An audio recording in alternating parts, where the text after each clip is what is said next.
This is Straight to the Source, your destination for food, views and big ideas. Brought to you by two of the best in the business, Tawnya Bahr and Lucy Allon.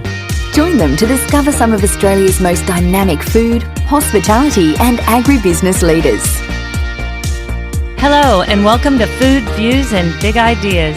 I'm Tawnya Bahr. And I'm Lucy Allon, and this is the podcast from us here at Straight to the Source. In this podcast, we will be introducing you to the people who are driving our food and hospitality industry forward. Whether it be on the land, in the water, in the kitchen, or from the boardroom. Each of our guests are playing a significant role in the evolution of Australia's food identity and culture, and we want you to know who they are, their views and their big ideas. We're coming to you today from Gadigal land, and we'd like to begin by paying our respects to elders past, present and emerging, and we extend that respect to all Aboriginal and Torres Strait Islander people here today. And today we're talking to Blair Beattie, fresh off the back of a trip up to the Northern Rivers, where we had a good chat to him, actually in an oven, which a baker's oven. More on that later. Yeah, just to give it context. Exactly.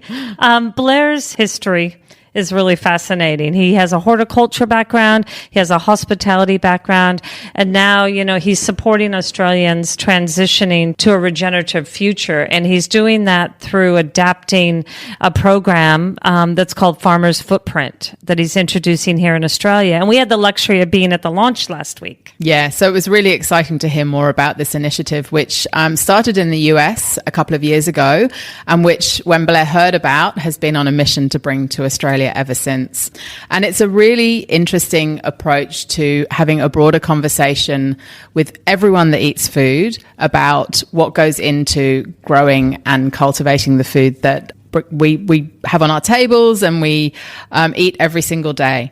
It's really about the ebb and flow of nature and working within nature's restraints, isn't it? Yeah, so their whole mission is to expose the human impacts of chemical farming and offer farmers a pathway forward through regen ag practices. From the first time we met, though, we were up there last year for the Artisans Festival, remember? And we went to Harvest, where he works and runs the show, and we sat there and had a good chat with him. And when we exchanged cards and he saw we had soil on our cards, he's like, I think we have something in common. We're going to get along. Yeah. But what I think is really great about this approach is they're not just talking to farmers and chefs, they're talking to everyone and anyone that eats food, and that's really important because it is a much bigger conversation that needs to be had more broadly. Definitely. I mean, it's a new era. We look at all different industries and we look at how people are looking at regeneration. They are focused on sustainability, and the more advocators we have out there leading the charge, the better. Absolutely. Let's listen in. Let's do it.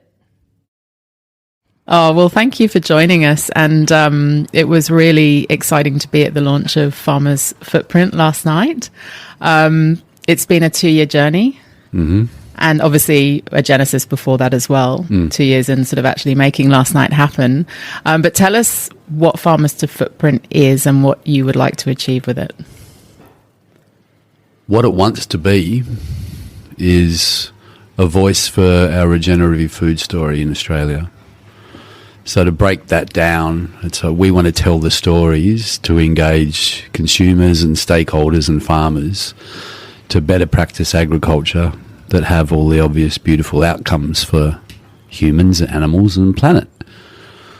How do we do that? I'm not even sure if I'm answering your question now if I go here, but essentially we want to create stories, visual, copy, imagery. We want to engage consumers in events and experiential adventures onto farms, speak with lots of people, do lots of listening at the same time to make sure that whatever we're doing is appropriate, and invite people into maybe changing how they view their food and how they connect with our country and our landscape. So how did you come across Farmer's Footprint? It's an interesting story, actually. Well, I thought it was interesting. You may not. When was it? It was probably maybe a couple of years ago. They're bottles in the background, by the way, not milk bottles. We are. Yeah, we're not sitting here drinking. Yet. I got pinged by 2 different people on the same day a couple of years ago, and one sent me a film to watch and another sent me a podcast to listen to. The podcast was from a guy called Zach Bush, and the film was from a not-for-profit in America called Farmer's Footprint. And Zach Bush, of course, is the co-founder of Farmer's Footprint. So I was like, okay, maybe I need to pay attention to this one. So I listened to the podcast. I watched the movie and resonated immediately with what the vision was and what Zach was sharing. And the film was exactly where my sort of passion is. So it sparked something in you. Yeah, it's like, okay, I got to reach out to these guys. So I did immediately and said, love what you're doing. We need to show this film. Although it was a film created with in America with an American tone, it still had some real value in. It was focused on the chemical usage in large cropping. So I was like, we can still show this here. So I said, can I show this film around the place? So I ended up going to some festivals and holding some screenings and then having a bit of a yarn afterwards. And through that, built a relationship with David Leon, who's the executive director of Farmer's Footprint US and one of the co-founders.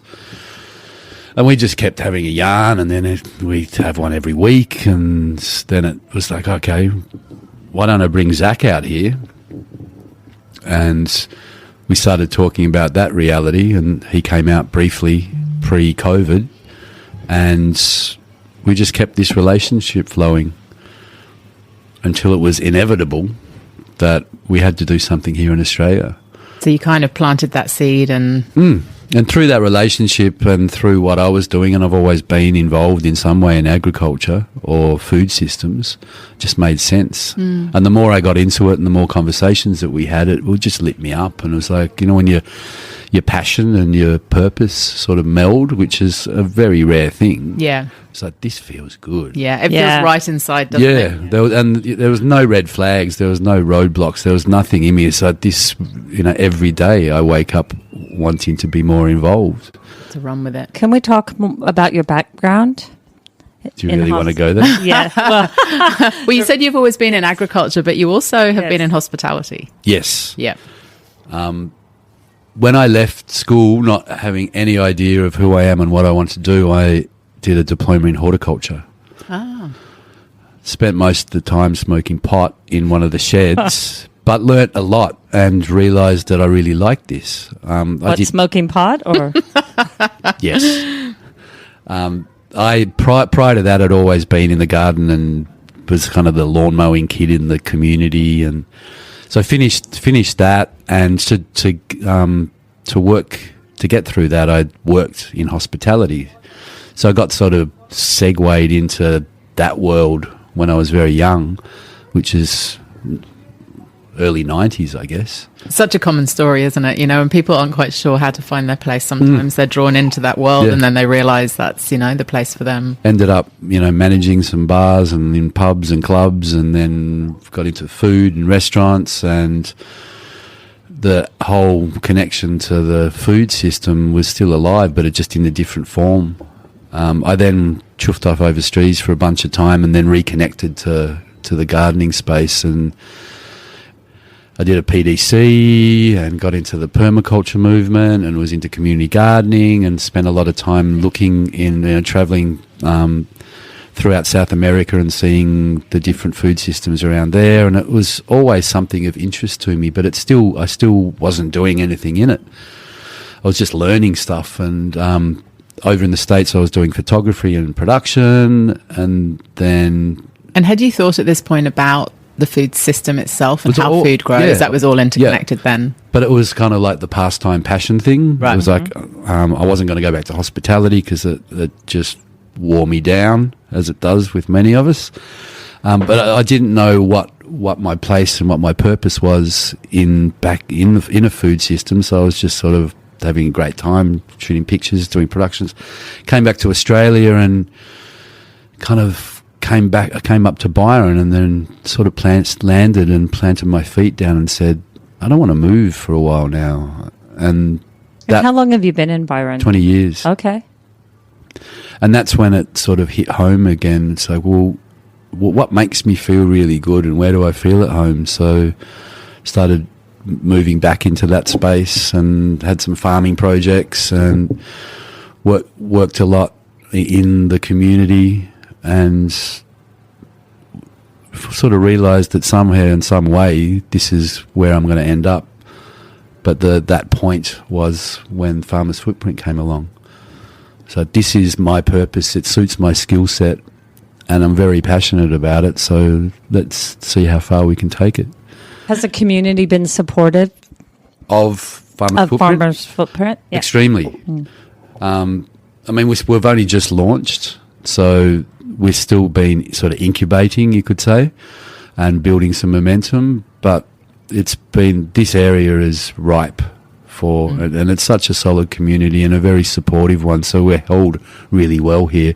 And you probably experienced last night that people show up when they feel as if there's something of worth and purpose. Yeah, absolutely. Yeah. The energy in the room last night was extraordinary. And the excitement and the positivity, and which is great because, there's a lot of conversations around challenges and problems. And so it's nice to have a positive conversation about making change. Yeah. I think with the doom and gloom, we're kind of we're over our heads in that. Yeah. And especially in this region with what's, gone on recently. And it's super. Yeah. We need to be looking ahead. And when we look ahead, it can be full of promise and prosperity. And I hold that across all spectrums of my life.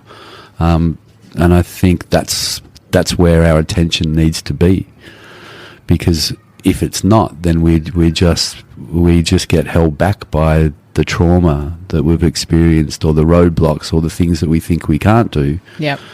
It's all available to us, and a lot of it's based in mindset. Yeah, and I think one of the things you said last night really resonated, which is it's about progress, not perfection. It's just about taking those small steps forward that you can make in your life or your business, because all of that moves forward. It's just about where our trajectory is at. Yeah. And we need to stop beating ourselves up about what we're doing wrong and focus on what we're doing right. Absolutely. And that's a big one for the farming community and our agricultural system is we don't have to change it all immediately, because I think that's unreasonable and unrealistic too. So let's be real and go, what are the incremental changes we can make, and who can we help in open up those pathways, and not be judgmental about that, because that's a disservice to those which are engaged in it. I mean, the farming community is amazing. It's the hardest job in the bloody world.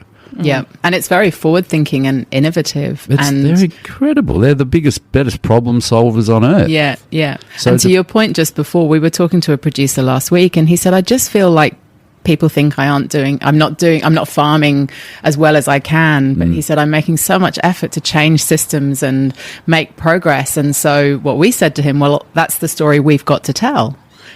Because it is about just making progress. It's not about one step this at a time. Picture. Yeah, exactly. And the perfection's an illusion anyway. Exactly. Yeah. And that's it's an interesting cultural one in Australia. And I'm sure you guys have experienced, the tall poppy syndrome story. It's like people are actually afraid of changing things or doing good because they get cut down. Yeah. And I think that's just horrific. Yeah. I think Mike McCosker made that point last night when he said, be brave. Be the person in the pub that says, I'm trying to do things differently and I just want to give it a go. And I thought that was a really, really important point to make. It's the biggest roadblock to change, not just in the agricultural system, but any spectrum of life. Yeah. We need courageous, brave people that will stand up. And take that big step forward. And smash the paradigm. Yeah. If it hadn't been Farmer's Footprint that you had launched last night, do you think you would have been on a pathway to building something similar, or was Farmer's Footprint sort of... I think if it wasn't that, it would have been something potentially more on a local level, because we've always spoken about the potential of this region and how it's unfulfilled from a food access, a food security and a food sovereignty perspective. So I think if it wasn't that, it'd be more something on creating a beautiful blueprint that we can then share, like connecting the farmers and the stakeholders and the consumers and going, we have an opportunity here, we're not fulfilling it, and why aren't we addressing those so-called issues, and then unifying the community here with a really powerful purpose. 'Cause we've been found out a few times recently that we aren't food secure and far from it.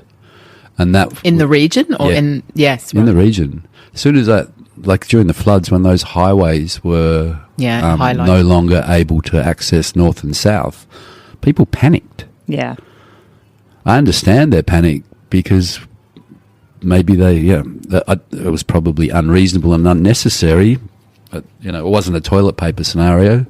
But what I did notice is that people still rely the majority of the time on the big monopolies to access their food. Then there was plenty of food around. It was challenging for a lot of markets weren't able to be held because of the situation on the ground. Farmers couldn't get access because they might have been blocked in, but there was still plenty of food around. And it was interesting that so many people thought there wasn't and then panicked. So, yeah, if I was to answer that question, if I wasn't doing Farmers Footprint, I'd be doing something in that space because I'm really passionate about localizing our food economy, because that gives us the security that we need. And with what we've experienced over the few years, I think it sort of flagged it as a really important something to look at. Yeah.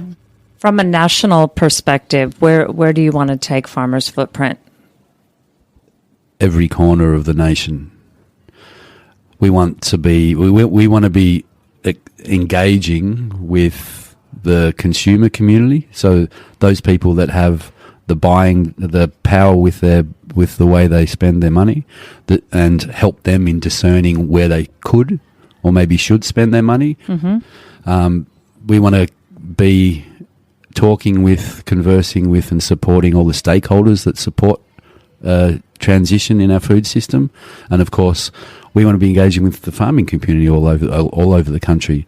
So through that will be, we've got a website up on a platform, but we want to be engaging on the ground with communities as well, because the 2D experience is great. It allows us access to information and connection like never before, but there's nothing more powerful than a 3D experience, meaning we sit in front of each other and look each other in the eye and exchange like we're doing right now. It feels so good. I'm so happy this is not on a Zoom. Yeah, I know. Yeah, we are too. Yeah, it really makes such a difference, that personal connection. Absolutely. And we're thrilled from a straight to the source perspective, because we're so aligned and collectively sharing our networks and sharing our passion for understanding soil health and where our food comes from, and supporting those that are growing our food. And telling their story. Exactly. Yeah, getting the story out there. And the story is the pathway to bringing everyone along this journey. Yeah. Like, we have to be telling those stories.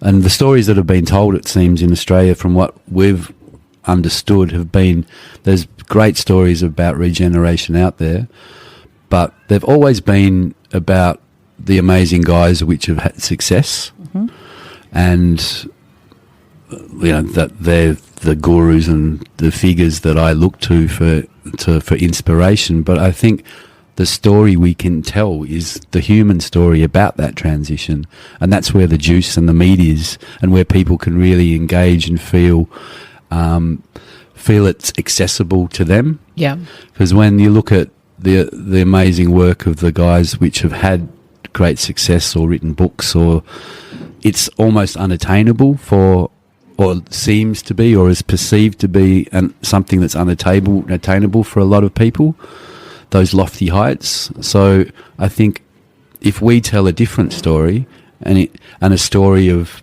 potential challenge, and acknowledging the hardship and acknowledging that it's not going to be, transition doesn't mean it's easy, but it is necessary, because we understand what the byproducts of something like that are to the health and well-being of a farmer, number one, and the food that they're producing, the potential for economic success by accessing a different market, and then leaving a legacy on the land for generations to come. Farmers Footprint is a not-for-profit. Yes. Can you tell us more about that? It's a special purpose not-for-profit company. So that means that we derive revenue by means of people that want, or businesses that want to support us. I'm trying to think very differently from a not-for-profit perspective, because I've always seen there's a stigma attached to running being involved in a not-for-profit, where you're sort of cap in hand and there's this scarcity sort of mentality. I want to flip that on its head and treat this like a really dynamic and agile business model. And also grassroots, like really driven by extremely that grassroots driven, and from a perspective of abundance, like positivity. Yes. Yep. Like if we're doing good work, we'll be supported. Yep. And I trust that. Yep. And I've experienced that. So as long as we're doing appropriate work and building beautiful stories and engaging people, then everything else will follow. Will fall into what we need to support what we're doing. Yeah. And accessibility as well, because you have 3 pillars to the business, which is awareness, education, and support. Yeah. And so that does give all those multiple different touch points depending on whatever perspective you come to Farmers Footprint from or with. So that's important as well. Yeah, we need to have enough diversity that people can engage wherever they are at on their regenerative journey, whether they be consumers, stakeholders or farmers. If we don't have something available and accessible, then we're alienating. We're remiss, because it's as you guys know more than anyone, that this is a very complex kind of undertaking. Yeah, we are endeavouring. Yeah. So to be a little bit single focus, I think we might miss out on some of the beauty. And when I always look to ask the soil and look to the soil, and soil works best with diversity, and I think we do above the ground as well. Absolutely. And diversity is important as well, so that it gets the reach of that you want and need for this kind of communication. And everybody in that room goes and talks to 10 people, then the word is beginning to exactly. Yeah. So it's launched. So what's next? Like what's your sort of immediate purpose now to sort of drive it forward? Immediate right now is we're shooting, which we just wrapped, which is very exciting, impact reel. To explain what an impact reel is it's kind of like a trailer for Farmers Footprint. So maybe a 3-minute piece, which is really powerful and inspiring and passionate, and tells the viewer who we are, why we're here, and what we're doing. So it's kind of like our invitation piece to come along, have a yarn. We have lots of ideas beyond that, but I think what's really important now is to make sure everyone's really clear and aware that we're now launched and we mean business. How can people engage with Farmers Footprint? What's the call to action? The call to action at this point in time is to engage with us via our website, via our social media channels, with me personally, because I'm always up for a yarn. What we see is once we launch our impact reel and throw that out into the mix, and we want to do a lot of listening, and we've been doing that for some time now, because I believe that appropriate action is really important. I have some great ideas, our team have some great ideas, but they need to be vetted and appropriate for the climate that we're in right now. So through that process our current conversations we are really keen to start a docuseries. We're thinking it may be called On the Fence, and what that focuses on are the spaces in between conventional and regenerative. So the human story in between, the transition piece, bridging that gap. Yes, Yeah. How closely are you working with the folks in America? I catch up with them every week. We have a yarn, and just sort of feed into what's going on and what we're doing. We'll be working on some collaborative stuff. We're doing a bit of a rebrand and redesign at the moment, which will be encompass both Australia and America. The hope is that there's nodes of Farmers Footprint pop up all over the globe, and we can be this interconnected network that has a global reach and can tell a global story. So, someone from South Africa reached out to us last week and said, "Hey, can we have a chat?" I'm just waiting till New Zealand goes, "Hey, what are you doing?" Yeah. Canada and the US are in talking to some guys in Canada as well. So, to answer that question, we're in conversation constantly. How that collaboration and what we do together, we're sort of still working out. We need to get some traction on the road. We need to prove who we are, and I think in 6 months' time, you'll see that space being a much tighter knit. But they're extremely supportive. They've been amazing throughout this whole journey. They're beautiful people. They're doing great work. We'll have a nuance. We'll tell the Australian story. I was going to say, because you've got this global platform, haven't you? But then you've got to have these cultural specific expressions of it in each country, because Australia is so different to America. It's so different. The same as landscape, right? Yeah, exactly. And So you can't go and try and grow, exactly kale over, it's just not going to work. So we have to have our Australian story. We have to be autonomous in our decision making, and we also have to, acknowledge the Australian nuance. Yeah. Which is, it's just, again, appropriate. Yeah.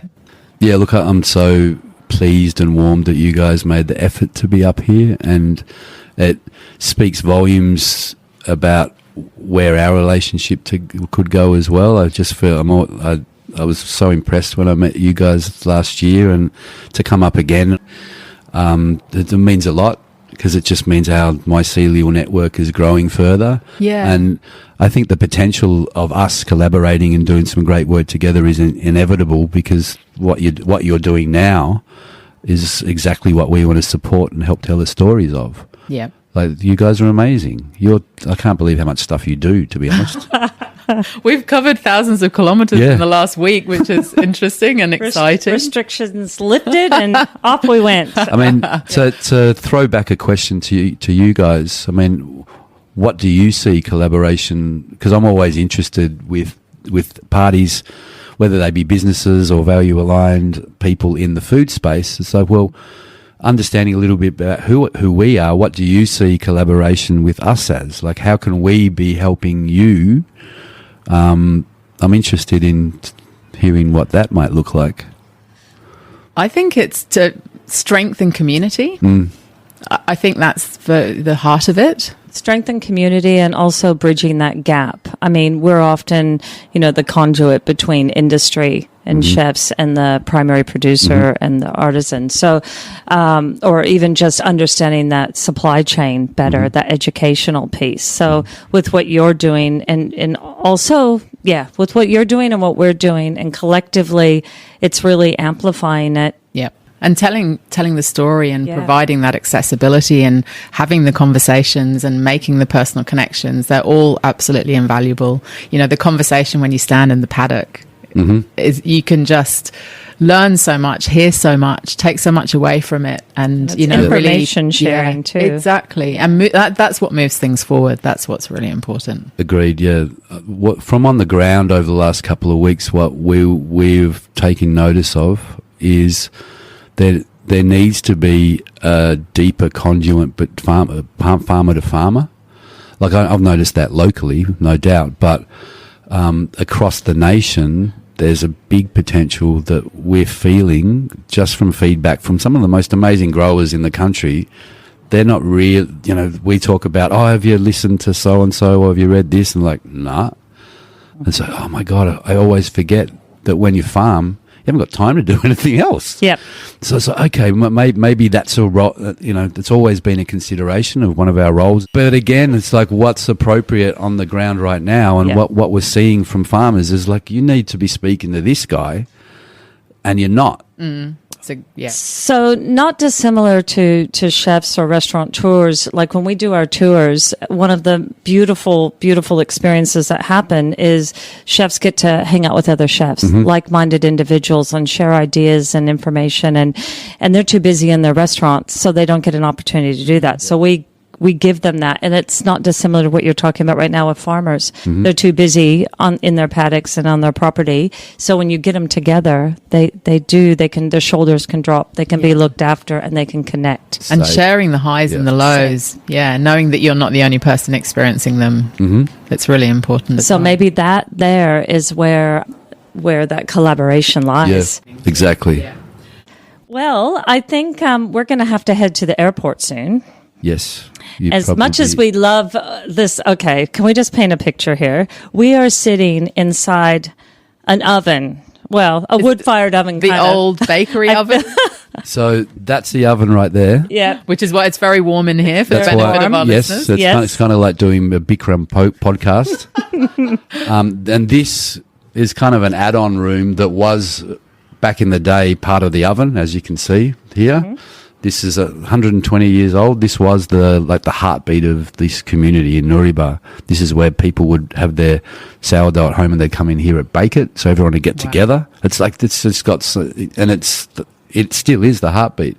So that's been re-renovated. It's still a wood-fired oven, but we're sitting right next to it in the private dining room, which is a den of iniquity, as I said. And I love that we could hear the bread going in and out of the oven, and the people that are enjoying the beautiful pastries have been walking past. So we definitely feel like we're in the heartbeat of Harvest Nuremberg. And David Moyle, who opened the door for us, he's like, here's the thing. I'm going to turn this whole thing back into an oven. Just letting you know. Has he told you that? No. All right. Sorry, David. Which is not unexpected or unsurprising, I should say. Oh, Blair, thank you. Thank you for your time and for all the hard work you're doing. And we really look forward to supporting Farmers Footprint and collaborating and going into the future in a really positive light, making, some good progress. Moving forward on that journey together. I look forward to it as well. Thanks for everything you guys do, and I look forward to seeing you again, and please don't miss your flight. No. Otherwise, we'll be back. Yeah, that's okay. You know the code. Yeah, yes, right. We do. Roll out our swag bag. Well, thank you so much for tuning in with us today. We really hope you enjoyed listening as much as we've enjoyed the conversation. You'll find links to anything mentioned in today's chat in the show notes. We have some more extraordinary guests lined up, and we would love you to join us again. So please make sure you're following us on your favourite podcast app so you don't miss future episodes. We'd also love to hear any of your feedback, good or bad, or perhaps you've got a guest you'd love to hear from. You can let us know. And the best way to stay up to date with what we're doing, who we're talking to, and where you'll find us around the country is to become part of the Straight to the Source community at straighttothesource.com.au/community. Until next time.